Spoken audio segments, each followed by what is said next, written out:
할렐루야. 우리 옆에 분에게 인사할까요? 당신은 사랑받는 하나님의 자녀입니다.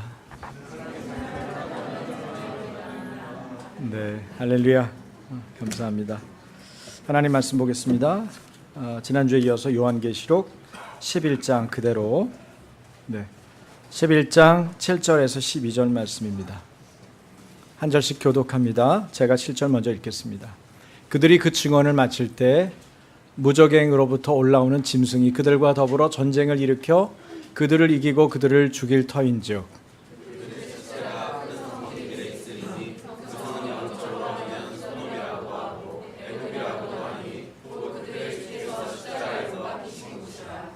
백성들과 족속과 방언과 나라 중에서 사람들이 그 시체를 사흘 반 동안을 보며 무덤에 장사하지 못하게 하리로다.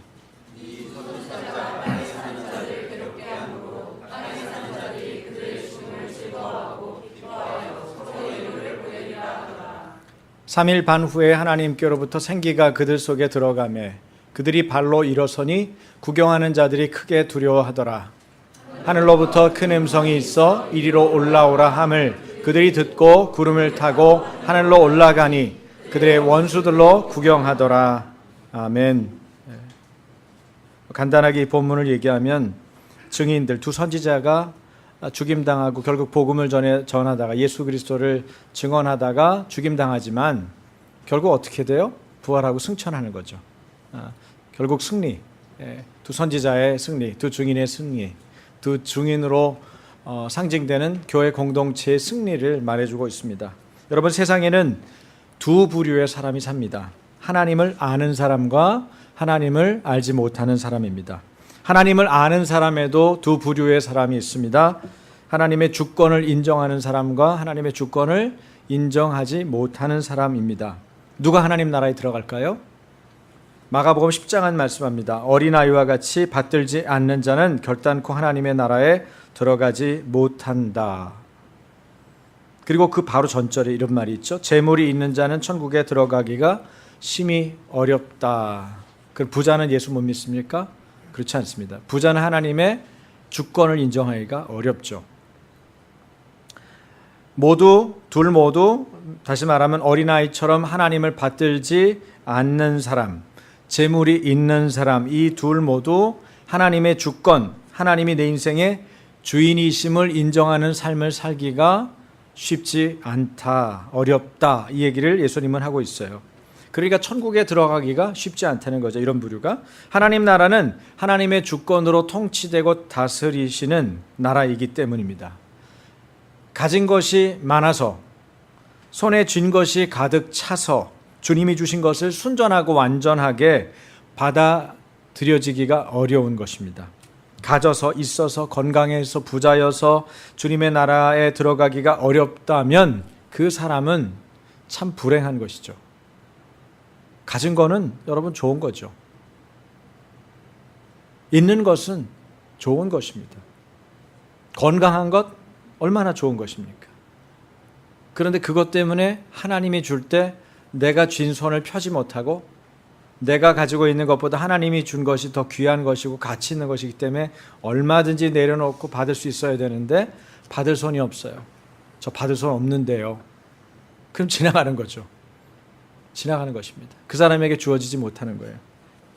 여러분은 어떻습니까? 하나님은 예레미야 선지자 당시 예루살렘 성을 멸망하거나 심판하고 싶지 않으셨죠.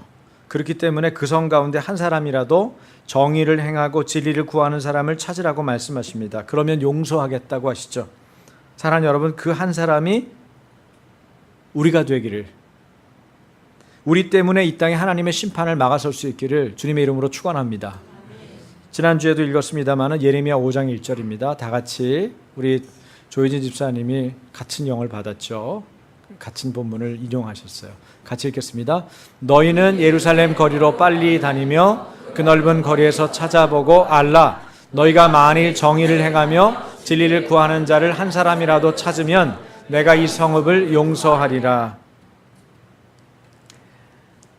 사실 세상은 본문의 두 선지자와 같은 두 증인을 두려워합니다. 여러분, 우리가 하나님의 참다운 증인이 되면요, 세상이 우리를 두려워합니다. 두 증인은 신앙 공동체 전체를 가리키고 교회를 말하는 것입니다. 세례 요한이 엘리야가 실제로 다시 태어난 것이 아니라 엘리야의 심정과 능력으로 왔듯이 두 증인도 모세와 엘리야, 구약의 두 대표되는 인물이죠. 모세와 엘리야 두 인물을 모델로 삼았을 뿐 그들이 환생한 것은 아닙니다. 세상은 이처럼 두 선지자 같은 충성스러운 언약의 공동체가 일어서는 것을 두려워합니다. 그러니 진리를 선포하는 그들의 입을 봉하려고 혈안이 되어 있죠. 법적으로 정의와 진리를 막아서지 못하도록 하기 위해서 법조인과 언론인과 방송인과 지식인들을 그런 사상으로 그런 문화로 오염시키고 동화시키는 것입니다. 여러분, 우리는 진리를 거부하고 정의를 왜곡시키거나 불편해하고 그리스도를 대적하는 이방인들에게 그리스도를 전하도록, 예수 그리스도를 증거하도록 보냄받은 공동체입니다. 할렐루야. 그래서 두 선지자가 이방의 뜰로 나가는 거예요. 이방의 뜰은 복음을 전해야 되는 그리스도의 공동체가 복음을 거부하고 하나님을 대항하는 사람들에게 말씀을 전하는 자리이죠. 또한 세상을 진리의 빛으로 밝히는 촛대로서 우리는 부름을 받았습니다. 우리 누구예요? 진리를 밝히는 촛대로 부름받은 거예요. 그러면 예수 그리스도의 불꽃을 피워야죠.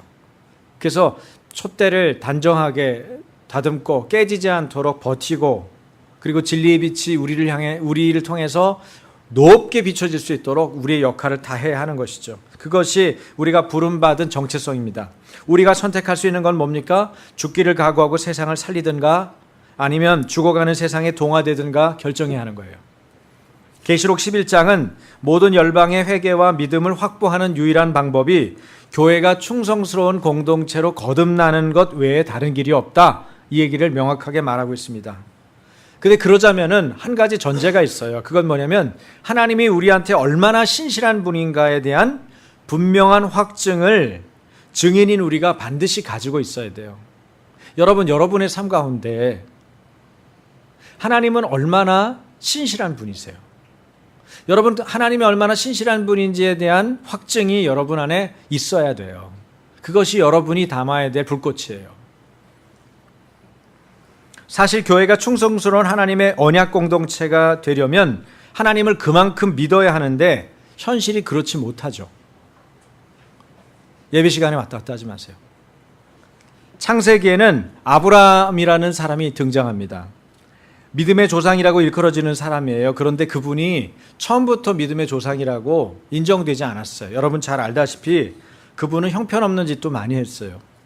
자신이 죽임당할까 봐 이집트로 가뭄 때문에 이주를 했는데, 거기서 바로가 만약에 내 아내가 아리따운데 아내를 보고선 만약에 관심이 있어 하면 곤란할 것 같으니까 아내를 누이라고 거짓말합니다. 그러니까 아내를 팔아먹고 바로가 역시나 그가 기대했던 대로 어떻게 해요? 아내에 대한 관심을 갖고 아내를 데려가죠. 얼마나 위험한 지경이었어요. 아무 일이 없었게 망정이지, 만약에 하나님이 안 보호해 주시고 하나님이 안전지대가 안 됐다면은 그는 아내를 다른 사람에게 팔아먹은 그런 인간이 됐을 거예요. 그런 위험한 시기가 있었습니다.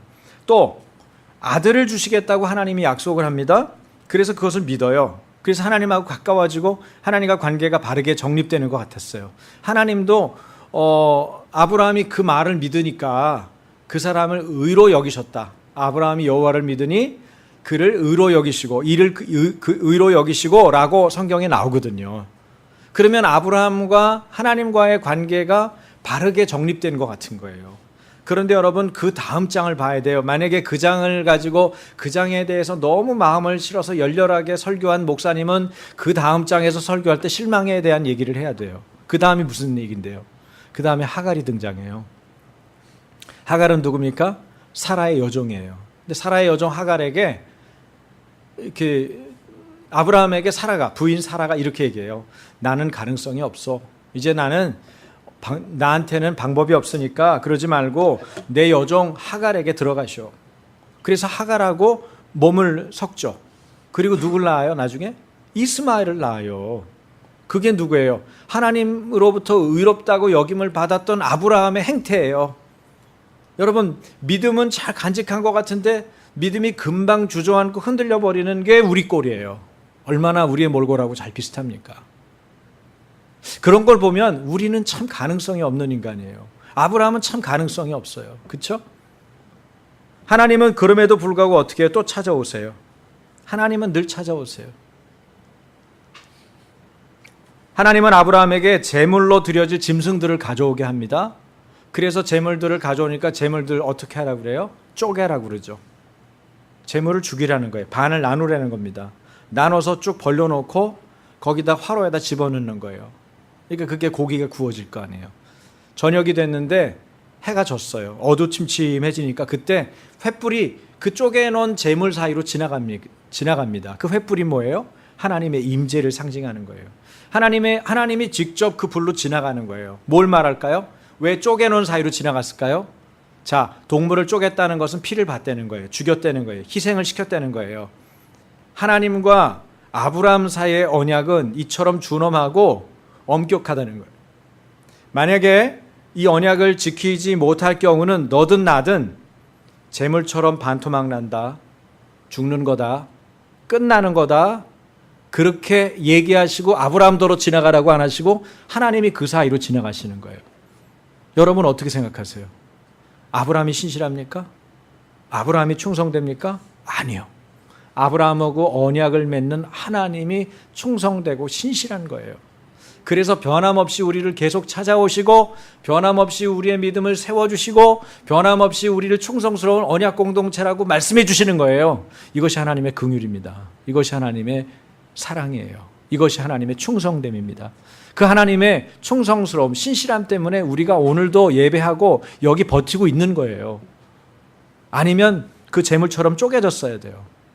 그 재물처럼 죽임당했어야 돼요. 그 재물처럼 끝났어야 돼요. 우리는 언약을 도대체 아브라함처럼 몇 번이나 어겼어요.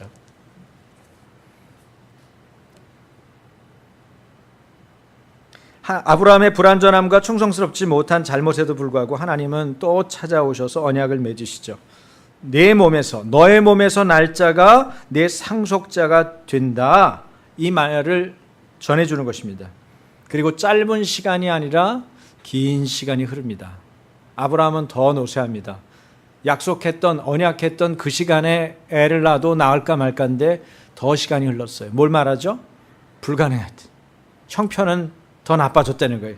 상황은 더 안 좋아졌다는 거예요. 우리는 상황을 보죠. 형편을 살핍니다. 가능성을 따집니다. 보통 때 이것은 지극히 상식적이고 온전한 방법입니다. 여러분, 많은 크리스찬들은 상식을 가지고 살아야 됩니다. 우리의 삶의 90%는 상식이라고 생각하셔야 돼요. 그래서 상식적으로 대해야 돼요. 크리스찬들이 인색하면 안 되죠. 크리스찬들이 상식적으로 다른 사람들한테 피해를 입히면 안 됩니다. 우리가 다른 사람을 존중하고 나이스하게 지나가야 돼요. 보통 일이 다 그렇게 지내야 돼요. 상식적인 일이어야 돼요. 그러나 하나님하고 관계 맺을 때 또 이것이 우리의 한계이기도 해요. 우리는 내 방식대로 하나님을 봅니다. 그래서 나의 제한점에서 하나님을 제한해요. 내가 아는 범위 내에서는 이런 일은 있을 수가 없어. 하나님도 안 될 거야. 내가 아는 상식, 사고와 능력의 범주 안에서 이거는 안 되는 일이야. 하나님도 안 되지. 그래서 나의 방식으로 하나님을, 또 나의 범주에서 하나님을, 나의 능력 안에서 하나님을 제한하죠. 그래서 하나님을 경험하지 못합니다. 우리는 노래합니다. 주님은 크신 분입니다. 위대하십니다. 불가능이 없으십니다. 없는 것을 있는 것처럼 부르십니다. 여러분, 전부 새빨간 거짓말입니다. 그렇지 않아요? 우리는 하나님을 믿지 않고 있습니다. 불신이 코끝에 와 있는 게 아니고 우리 인생의 전 영역에 도배되어 있습니다. 그러니 아무 일을 그에게 나타내거나 하실 수가 없습니다. 주님의 일은 그에게서 이루어지지 않습니다. 문제는 하나님이 아니라 여전히 불신하고 있는 연약하고 완악한 나입니다. 예수님이 자유롭게 기적을 행하시지 못하셨던 그분의 고향에서의 사역을 성경은 이렇게 증언합니다. 마가복음 6장이죠. 다 같이 읽겠습니다. 예수께서는 다만 몇몇 병자에게 손을 얹어서 고쳐주신 것밖에는 거기서는 아무 기적도 행하실 수 없었다. 그리고 그들이 믿지 않는 것에 놀라셨다. 하나님의 아들 예수님이 놀라셨대요. 사람들이 안 믿는 것에 대해서. 기억하라. 말씀을 듣고 평안하는 것이 여러분 정상입니다. 말씀이 임하면 문제 해결의 길이 열리는 것이 정상입니다. 치유가 일어나고 구원이 임하고 주님 안에 안식해서 진정한 쉼이 시작됩니다. 이것이 예수님을 받아들인 사람과 공동체 안에서 주어지는 엄청난 축복입니다. 물론 이 일이 잔잔하게 임할 수 있습니다. 막 시끄럽고 요란하고 야 기적이다 그렇게 외치는 것으로 시작되는 게 아니고 뭐가 오는 건지도 못 느낄 만큼 조용히 잔잔히 그렇게 올 수 있어요. 저는 제 개인적인 간증을 조금 드리면 제가 성격이 까탈스럽고 예민하고 부정적인 것들을 잘 보고 그런 부분들이 너무 강했기 때문에 어려서부터 스스로 생각하길 제안했어요. 하나님을. 나는 아니다. 뭔가 하나님이 일을 시킨다면 나는 아니다. 하나님이 부르신다면 나를 부르시진 않을 거다. 제가 그런 확신이 있었어요. 왜냐면 성격이 너무 예민하고 까다로워요. 그래서 한동안은 그 문제 놓고 하나님께 참 많이 기도했던 것 같아요. 하나님 도와주세요. 제가 부드럽고 온유한 사람이 되게 해주세요. 사람들이 저한테 와서 깃들 수 있도록 제가 좋은 친구 같은 사람이 되게 해주세요. 그렇게 참 많이 기도했던 것 같아요. 근데 안 바뀌는 거예요. 바뀔만 하면 안 바뀔만한 모습을 딱 보여주고 바뀔만 하면 너는 안 바뀌었다 확신시켜주는 사건이 터지고 계속 이것이 반복되는 거예요. 얼마나 좌절이 많이 됐겠어요. 그런데 세월이 흐르고 10년, 20년, 30년, 40년이 바뀌고 제가 사람들을 만났는데 사람들이 저더러 그래요. 너 바뀌었다. 너 달라졌다. 너 예전과 다르다. 제가 유일하게 아직 못 들은 거는 우리 가족들한테 못 들었어요. 우리 형제들. 아니 우리 지금 지내는 말고 우리 형제들. 근데 들을 수 있을 거라고 확신합니다. 이유는 하나님이 찬찬히 다른 사람이 눈치채지 못할 정도로 바꿔가고 있기 때문입니다. 하나님이 일하시기 때문입니다. 여러분에게도 동일하게 하나님이 일하고 계십니다. 여러분이 확신을 하고 받아들이고 주님 내 안에서 일하고 계시죠? 저 기다릴 거예요. 주님이 하고 계신 거 전 신뢰해요. 그렇게 받아들이십시오. 그게 의심스러우면 한 20년 정도 전에 여러분 알았던, 그래서 여러분을 부정적으로 생각했던 사람에게 가서 다가가서 그분하고 대화해 보십시오. 얼마나 바뀌었는지. 야, 너 옛날 너가 아닌데? 뭐가 달라진 거지? 이렇게 얘기하는 분들을 여러분들이 많이 만나시게 될 겁니다. 할렐루야. 추석 연휴 때 그런 기쁨이 있기를. 돌같이 딱딱하고 완고했던 사람들을 하나님 바꾸십니다. 말씀의 증거를 듣고도 변화가 없고 기적이 일어나지 않는다면 그 이유가 뭘까요? 히브리서 4장 2절 세 번역으로 제가 준비했습니다. 히브리서 4장 2절 올려주세요. 없나요 이게? 그래요. 제가 실수했군요. 제가 실수한 겁니다. 제가 읽어드릴게요. 그들이나 우리나 기쁜 소식을 들은 것은 마찬가지입니다. 그런데 들은 그 말씀이 그들에게는 아무런 유익이 되지 못하였습니다. 그들은 그 말씀을 듣고서도 그것을 믿음과 결합시키지 않았기 때문입니다. 히브리서 4장 2절. 왜 아무런 유익이 안 됐다고요? 하나님의 말씀이 내게 들렸는데 그것을 믿음하고 결합시키지 않았대요. 여러분, 우리가 음식을 만들 때 밀가루 반죽을 하죠? 자, 밀가루 반죽을 하는데 그 밀가루가 믿음이라고 생각하셔야 돼요. 자, 내용에 뭘 담았어요? 뭐 단팥 좋아합니까? 단팥을 담았어요. 네, 소고기 좋아요. 소고기를 담았어요. 또 야채도 섞었어요. 좋아요. 그 다음에 밀가루 반죽을 해야죠. 그래야 넣어서 그걸 끓였을 때 그것이 보존되고 맛있는 음식이 될 거 아니겠어요. 그런데 그거를 그냥 내용물만 던진 거예요. 다 퍼져버렸어요. 먹을 음식이 없어요. 잡탕이에요. 뭐 한 거야? 라면 스프만 넣어가지고 먹을만하게 만들었어. 그쵸? 요리 못하는 사람은 그렇게 하면 돼요. 아무거나 막 집어넣고 맨 마지막에 라면 스프만 집어넣으면 돼. 제가 저기 누구야? 어몽길 대장? 그 사람한테 배웠어요. 아무거나 막 썰어가지고 익히기만 하면 돼. 잔뜩 끓여. 그 다음에 어떻게 사람들 대접해야 되는데 기술이 없어. 그럼 라면 스프를 얼른 꺼내가지고 넣어서 막 섞으면 먹을만하게 돼요. 라면 스프 대단한 예? 그러나 여러분, 그러나 제대로 된 요리를 하기 원한다면 어떻게 해야 돼요? 믿음과 결합시켜야 돼요. 말씀을 믿음과 결합시켜야 돼요. 누가 해야 돼요? 결합은 내가 하는 거예요. 내가 선택하고 내가 받아들이는 거예요. 내가 취하는 거예요. 내가 끝까지 붙드는 거예요. 그것이 믿음입니다. 믿음을 주는 말씀을 듣고서도 내가 마음을 굳게 닫았기 때문에 말씀을 들을 때 반응하지만 그 말씀을 스스로 가볍게 다뤄서 지탱하지 못했기 때문에 아무 일이 없는 거예요. 유익이 없는 거예요. 마음의 말씀을 잘 담고 지켜내는 것이 뭡니까? 이게 신앙 실력이에요. 여러분의 신앙 실력이 점점점 증가하기를 주님의 이름으로 축원합니다. 이게 신앙의 능력이고 믿음이 역사하는 비결입니다. 그렇다면 우리는 어째서 충성스러운 언약 공동체, 교회가 되어야 합니까? 오늘 11장 11절과 12절 말씀이죠. 같이 읽겠습니다. 3일 반 후에 하나님께로부터 생기가 그들 속에 들어가매 그들이 발로 일어서니 구경하는 자들이 크게 두려워하더라. 하늘로부터 큰 음성이 있어 이리로 올라오라 함을 그들이 듣고 구름을 타고 하늘로 올라가니 그들의 원수들도 구경하더라. 여기서 그들이 누굽니까? 앞에 나온 두 선지자를 말합니다. 이 선지자들은 뭘 하다가 죽었죠? 예수 그리스도를 증언하다가 죽은 거예요. 어디서요? 하나님을 대항하고 배반하여 마음이 완악해져 있는 그런 이방인들 앞에서 하나님의 복음을 전하다가 뭐 돌에 맞아 죽었는지 칼로 목베임을 당했는지 불로 화형을 당했는지 감옥에 갇혀서 굶겨 죽었는지 그건 알 수 없어요. 그 얘기는 성경에 없어요. 그런데 두 선지자, 두 증인은 어쨌든 복음을 전하다가 죽임 당한 거예요. 그런데 그들이 어떻게 됩니까? 그들이 하나님께로부터 생기가 들어가니까 그들이 발로 일어섰어요. 뭐 한 거예요? 부활한 거죠. 그 다음에 큰 음성이 있어서 하늘로부터 이리 올라오라 뭐 한 거예요? 승천한 거예요. 부활이 일어났어요. 승천이 일어났어요. 누가 봤어요? 그들을 죽인 원수들이 구경했어요. 어땠을까요? 느낌이? 두려웠겠죠.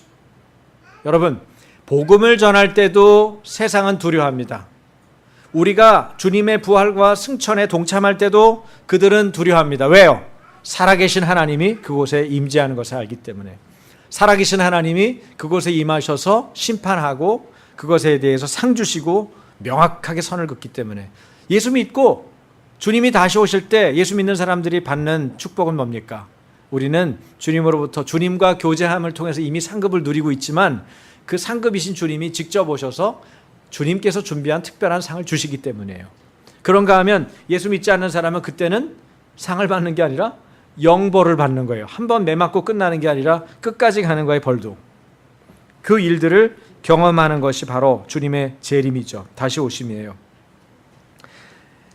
두 증인은 무적행으로부터 올라온 짐승에 의해서 죽임당합니다. 전쟁에서 진 것입니다. 두 증인은 앞서 보았듯이 충성스러운 언약 공동체, 교회를 가리킵니다. 계시록 1장 20절에서 촛대가 나옵니다. 그리고 이 촛대를 가리키면서 뭐라고 밝혔다고 그랬죠? 교회라고 밝혔어요. 여러분, 같은 책에서 다른 비유를 하는 법은 거의 없습니다.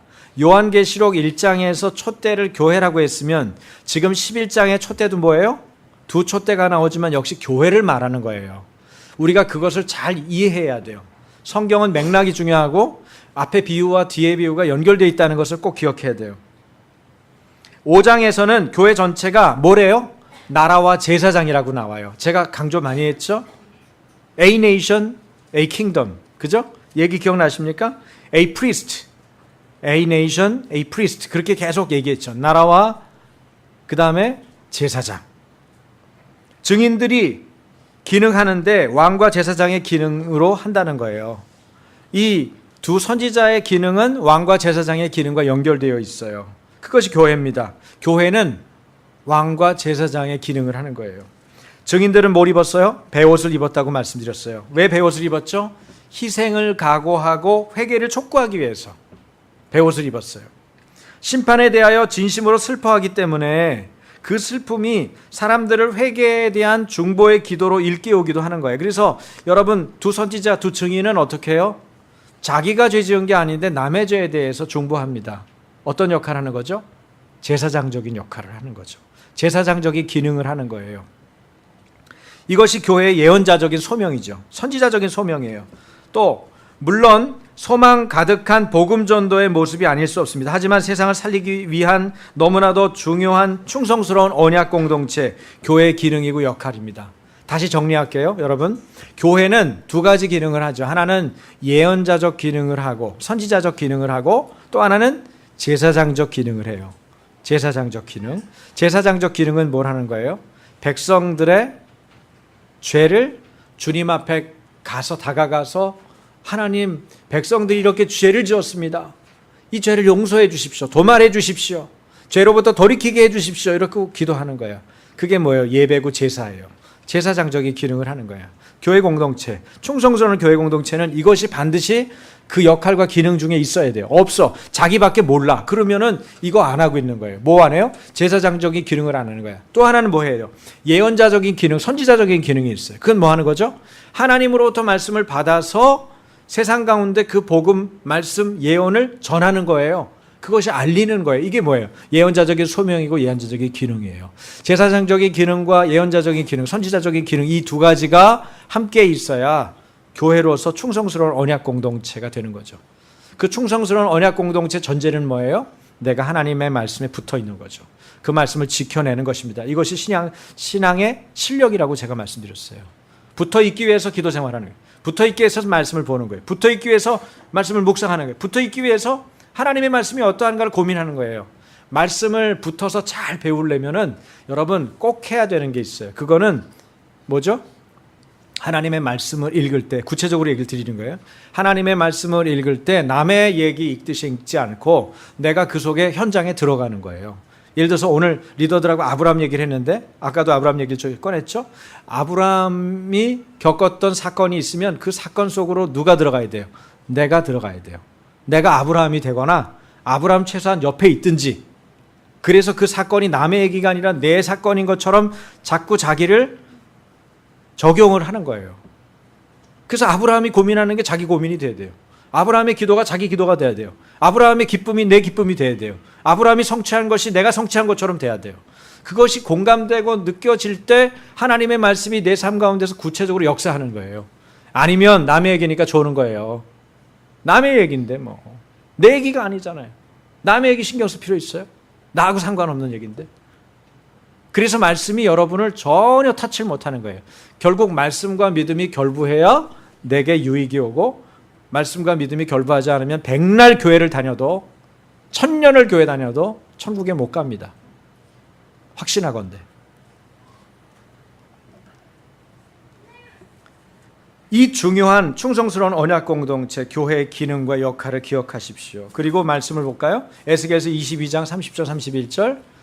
자, 형제님들 30절, 자매님들 31절 시작. 이 땅을 위하여 성을 쌓으며 성 무너진 데를 막아서서 나로 하여금 멸하지 못하게 할 사람을 내가 그 가운데서 찾다가 찾지 못하였으므로, 자매님들, 내가 내 분노를 그들 위에 쏟으며 내 진노의 불로 멸하여 그들 행위대로 그들 머리에 보응하였느니라. 주 여호와의 말씀이니라. 하나님의 심판을 피하도록 막아서도록 할 만한 사람이 없을 때 오는 것입니다. 그렇다고 한다면 벌 받는 사람이 문제가 아니고 그걸 막아설 수 있는 사람이 있는가 없는가가 중요하다는 거예요. 그래서 기도하는 교회가 중요한 거예요. 말씀대로 순종하는 교회가 중요한 거예요. 여기 두 선지자들, 증인들은 비록 위험한 세상에 살고 있지만 주님의 주권적인 임재 가까이에 있습니다. 그들을 주님과의 관계에서 떨어뜨릴 수 있는 것은 아무것도 없어요. 이러한 고백이 그래서 그들 안에 있죠. 주님 앞에 서 있습니다. 한번 따라해 보시겠어요? 나는 주님 앞에 서 있습니다. 굉장한 고백이에요. 스가랴서 4장 14절을 볼까요? 스가랴 4장 14절 다 같이. 이르되 이는 기름 부음 받은 자 둘이니 온 세상에 주 앞에 서 있는 자니라 하더라. 기름 부음 받았다는 걸 여러 가지로 설명할 수 있는데 그 중에 한 가지 설명은 하나님을 아는 것입니다. 기름 부음을 받으면 우리가 하나님의 신비한 영역에 들어갈 수 있어요. 하나님을 알게 됩니다. 그래서 하나님의 기름 부음이 필요해요. 성령님이 내게 임하셔야 하나님을 통달한 그분이 여러분들을 하나님을 보여주시고 계시해 주시고 알게 하시는 거예요. 이것이 없이는 하나님을 깨달을 수도 없고 우리가 거듭날 수도 없고 천국에 들어갈 수도 없어요. 기름 부음을 받아야 됩니다. 기름 부음을 받아야 왕같은 제사장, 크리스찬들이 왕같은 제사장이 될 수가 있는 거예요. 아니면 맨날 사단에게 놀아나는 교인이 되는 거예요. 놀아나는 종교인이 되는 거예요. 그러면 감정적으로 충동질하면 바보짓하고, 예? 경제적으로 충동질하면 엉뚱한 짓 하고, 정치적으로 충동질하면 나라를 어지럽히고, 나라의 지도자 하나가 잘못되니까 나라 꼴이 엉망이 되는 거예요. 언제? 엘리야 시대 아합 왕처럼. 아합 왕 때 얼마나 많은 사람들이 고통을 당해서 3년 6개월 동안 가뭄이 오고 말이죠. 여러분, 자연적인 재해조차도 여러분 가볍게 보지 마십시오. 하나님이 자연도 다스리시는 분이잖아요. 그러면 그 자연은 그냥 멀쩡하게 있는 게 아니에요. 하나님을 잘 경외하는 나라들 보면은 자연을 보면서도 우리가 그걸 알 수가 있어요. 야, 이 나라 도대체 하나님을 어떻게 섬기길래 이런 자연이냐. 그런데 하나님을 잘 못 섬기는 나라들은 자연이 멀쩡하고 엄청난데도 아무 유익을 못 얻어요. 바보들이. 기름도 온갖 곳에서 터지고 자연도 너무너무 좋은데 바보짓만 하는 거야. 죄 가운데서, 탐심 가운데서 자연을 다 깨트리고 망가뜨리고 아무것도 못 얻는 거야. 거기서. 그게 여러분 우리 개인들에게도 적용될 수 있겠죠. 우리 개인들에게도. 주님 앞에 서 있다는 것은 충성된 사람들이 하나님과 영원히 안전한 언약 관계에 있다는 뜻입니다. 교회는, 충성된 언약 공동체는 언제나 하나님 보좌 앞에 서서 세상과 맞섭니다. 그러기에 하나님의 임재로부터 능력을 공급받고 성령으로부터 힘입지 않고는 예언자적 증언을 수행해낼 수 없고 제사장적인 기도를 드릴 수가 없습니다. 우리는 살아계신 하나님과 맞대고 사는 크리스천이죠. 살아있는 사람, 충성스러운 언약 공동체만이 성령 하나님이 교회에 하시는 음성을 듣고 일어날 수 있는 것입니다. 여러분, 양봉하는 사람 얘기 들으니까요, 양봉하는 분 얘기 들으면 여왕벌이 여러분 몇 마리나 할 것 같아요, 새끼를? 깜짝 놀랐어요. 우리 출산문제 다 해결될 것 같아요. 여왕벌 나오면, 여왕벌처럼 우리가 된다면은 1000마리 새끼를 낳는데요. 난 깜짝 놀랐어요. 1000마리를 낳는데. 그런데 여왕벌이 1000마리 새끼를 낳아서 벌이 되는데 그 벌 중에 1000마리 중에 한 마리만 여왕벌이 된대요. 그렇다고 권력 쟁탈이 있는 게 아니에요. 암투가 있는 게 아니에요. 정치보복이 있는 게 아니에요. 거기에 어떤 일이 벌어져요? 얘네들은 아주 질서 있고 규칙적으로 생활을 해요. 그런데 여왕벌 한 마리를 또 만들어내는 거예요. 나머지는 일벌이 되는 거죠. 그럼 어떤 벌이 도대체 한 마리가 되는 거냐? 다른 999마리는 그냥 꿀을 먹는데요. 그런데 한 마리는 로얄 젤리를 먹는데요. 비밀인데 알려드렸네. 로얄 젤리를 먹고 그 다음에 여왕벌이 되는 겁니다. 벌이 만드는 프로폴리스라고 하는 데는 104가지의 물질이 들어가 만들어지는 거죠. 뭘 먹느냐가 여왕벌이 되느냐 안 되느냐를 결정짓는다는 거예요. 제가 왜 이 얘기를 했냐면 베드로전서 2장 9절에 보면 그리스도인의 정체성을 왕같은 제사장이라고 그래요. 많이 들어보셨죠? 왕같은 제사장. 이 크리스찬들의 어떤 자존감을 확 높인 말이죠. 왕같은 제사장. 그런데 이 말을 우리는 자기가 왕이 되고 자기가 공주가 됐다고 노래하고 또 말한단 말이죠. 사실은 신학적으로는 좀 문제가 있어요. 그리스도인이 왕이라는 얘기가 아니에요. 믿는 우리가 왕이 되었다는 것이 결코 아닙니다. 오고 가는 세상에서 진정한 왕은 누구예요? 하나님 한 분밖에는 없거든요. 그런데 저마다 자신이 왕이라고 생각하고 왕 행세를 하기 때문에 문제입니다. 왕 노릇 잘 하지도 못하면서. 그렇다면 왕 같은 제사장이라는 말의 뜻은 뭡니까? 주경가 벵겔, 주석가죠. 벵겔이라는 분이 이런 말을 했어요. 하나님이 왕이신 그 왕국에서의 제사장이다. 다시요. 하나님이 왕이신 그 하나님 나라에서의 제사장이다. 이것이 왕 같은 제사장이라는 거예요. 하나님의 주권, 주인됨을 인정하는 사람이 하나님 나라에서 백성들의 아픔, 고통, 죄악에 대항해서 하나님께 그것을 가지고 나아가서 중보함으로 기도하고 주님의 말씀으로 그 백성들이 새로워지도록 복음을 전하고 주님의 뜻을 따라 살도록 가르치고 사랑으로 섬기는 사람, 이 사람이 왕 같은 제사장인 거예요. 저는 그래서 우리 교회에 많은 믿음의 사람들, 이분들이 정말 왕 같은 제사장의 삶을 지금 살고 있구나, 그런 자부심과 감사가 있어요. 충성스러운 하나님의 종들의 언약 공동체인 거죠. 성령 하나님의 인도함을 받는 충성스러운 언약 공동체, 교회인 거예요. 이런 교회들이 여러분 일어나야 됩니다. 대한민국 곳곳에서 일어나야 됩니다. 열방 가운데서 일어나야 됩니다. 제사장은 철저한 자기 절제와 극기가 필요합니다. 제사장이니까요. 어떻게 해야 돼요? 자기를 스스로 돌봐야 됩니다. 여러분, 그래서 먹는 거를 뭐 싼 거 비싼 거 따지는 게 아니고 여러분 먹는 거를 여러분 조심스럽게 잘 먹어야 돼요. 여러분 건강을 위해서. 이유는 뭐예요? 제사장 노릇, 선지자의 역할을 잘 감당해. 왕 같은 제사장의 일을 잘 감당하도록 자기 돌봄과 자기 경영을 잘해야 돼요. 절대 제멋대로 살면 안 됩니다. 여러분, 제가 이거는 좀 개인적인 얘기입니다만은 명절 때 너무 많이 드시지 마세요. 기름기 있는 거 많이 드시지 마세요. 가능하면 두 끼만 드세요. 두 끼라도 명절 때는 충분한 영양분이 넘칩니다. 현대인들은 굶어서 죽지 않아요.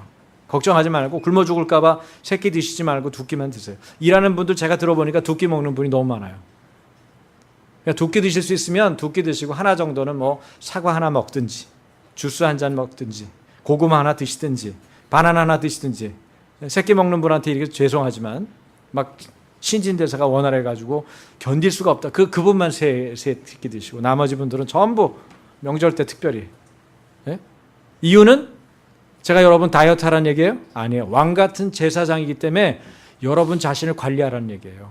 시간 관리하세요. 영화 막 3편, 4편 보고 막 그냥 텔레비전이 먼저 꺼지나 내가 눈이 감겨나 시합하지 마시고, 예? 또 밀린 드라마 12편 한꺼번에 보느라고 또 체하지 마시고. 너무 알아요? 너무? 여러분은? 예. 여기서 한두 분만 그래요.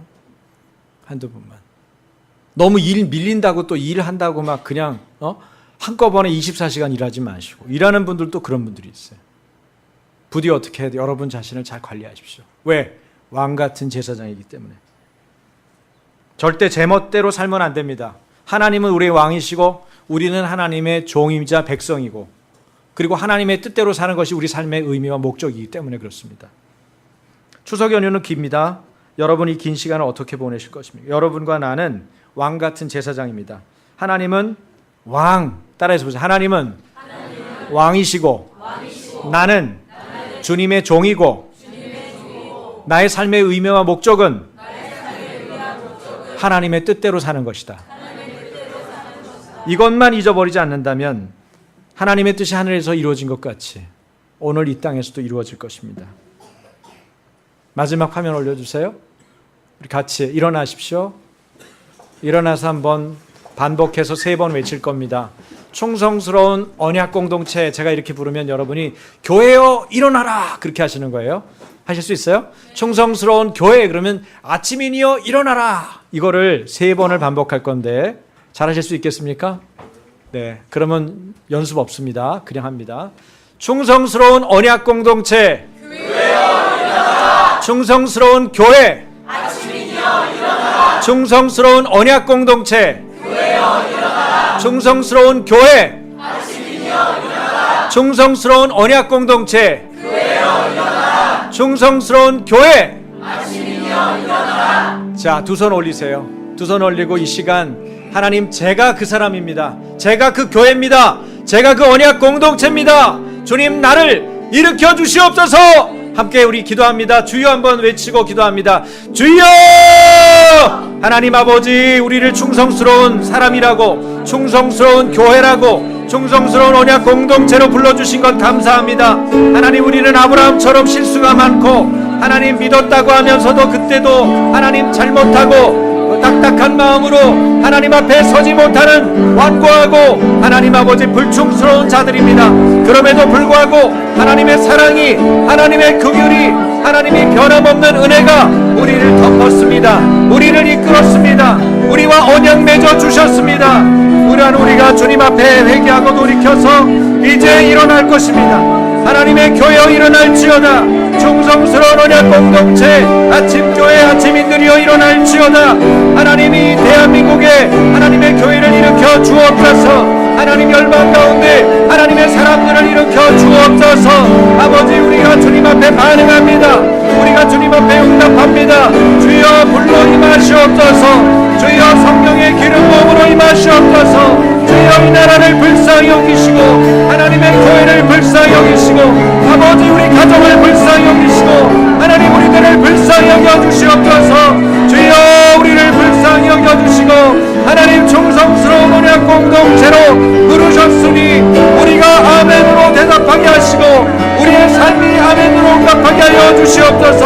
하나님 우리를 사용하시고 우리 가운데 하나님의 불꽃이 하나님의 촛불이 꺼져지지 않도록 이 촛대된 교회가 빛을 발하게 하여 주옵소서. 이 촛대된 교회가 하나님의 뜻을 행하게 하여 주옵소서. 우리가 믿음으로 행함으로 하나님의 말씀과 결합되어 유익을 얻게 하시고 하나님 우리 공동체뿐 아니오라 우리가 구하는 이 나라와 민족이 하나님 열방이 주께로 돌아오게 하여 주시옵소서. 주님을 찬양합니다. 주님 경배를 받아 주시옵소서. 예수님 이름으로 감사하며 기도합니다. 아멘.